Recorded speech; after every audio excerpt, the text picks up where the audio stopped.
પોરબંદરમાં bogus passport પર UK જઈ આવેલો શખ્સ ઝડપાયા બાદ તેને પાસપોર્ટ બનાવી આપનાર શખ્સ પણ યુકે હોવાની શક્યતા છે। ત્યારે પોલીસે બોગસ પાસપોર્ટ સાથે ઝડપાયેલા શખ્સને કોર્ટે જેલ હવાલે કરવાનો હુકમ કરતા તેને જેલ હવાલે કરાયો છે।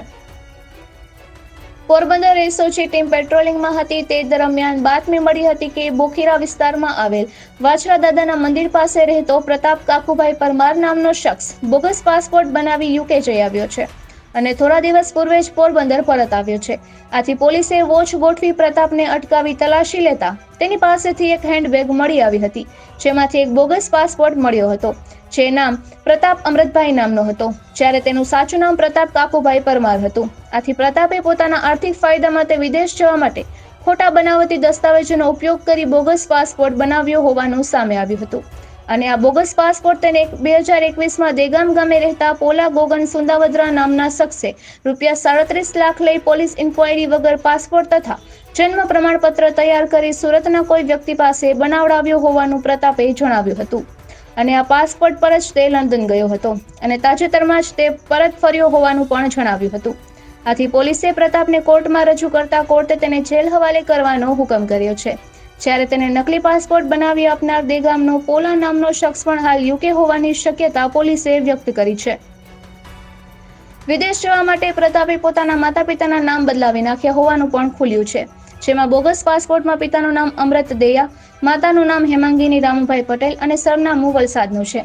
અને તેનો જન્મ પૂજા હોસ્પિટલમાં થયો હોવાનું જણાવ્યું છે। તેના ચૂંટણી કાર્ડમાં પણ માતા પિતાનું નામ અને સરનામું ખોટા લખેલા મળી આવ્યા હતા અને ઝડપાયેલો બોગસ પાસપોર્ટ સુરત ખાતેથી તારીખ 12/10/2021ના ઇસ્યુ થયો હતો અને તારીખ 11/10/2031 સુધી માન્ય રહેશે તેમ લખેલું છે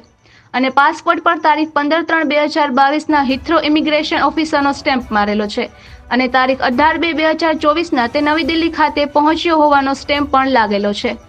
પોલીસે બોગસ પાસપોર્ટ તૈયાર કરાવી આપનાર સુરતના શખ્સની ઓળખ મેળવવાની કાર્યવાહી હાથ ધરી છે। પોરબંદરના ગ્રામ્ય પંથકમાં અનેક યુવાનોને વિદેશ જઈને કમાવાની ખેલછા ધરાવતા હોવાથી તેનો લાભ એજન્ટો લેતા હોય છે, ત્યારે દેગામના પોલા નામના શખ્સને બોગસ પાસપોર્ટ પર અન્ય લોકોને પણ મોકલ્યા હોવાની શક્યતાના આધારે પોલીસે એ દિશામાં તપાસ હાથ ધરી છે। નિપુલ પોપટ, પોરબંદર ટાઈમ્સ।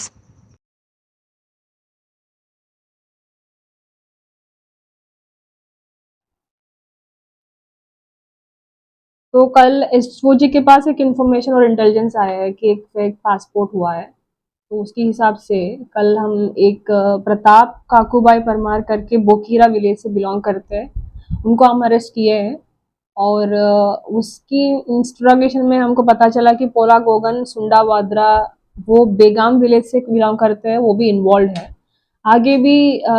जो भी इन्वॉल्व है उसकी इन्फॉर्मेशन अभी तक हमें पता चला नहीं, तो इन्वेस्टिगेशन और स्टेटमेंट्स के हिसाब से हम आगे की कार्रवाई करने का प्रयत्न कर रहे हैं। तो इसमें एफआईआर तो रजिस्टर हो गया है Indian passport act 1967 and other IPC offences. Indian penal code के हिसाब से जो भी ऑफेंसेस है फोर्जरी का और डॉक्यूमेंट की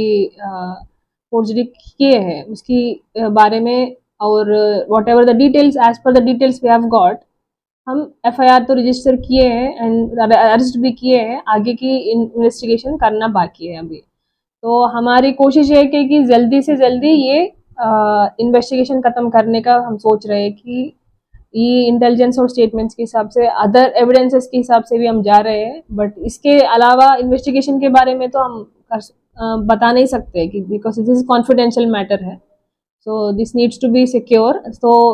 अभी के लिए तो दिस इज द इन्फॉर्मेशन, अगर कुछ आगे भी कार्रवाई हो रहा है तो हम आपको अपडेट करेंगे। इसने कितने में बनवाया?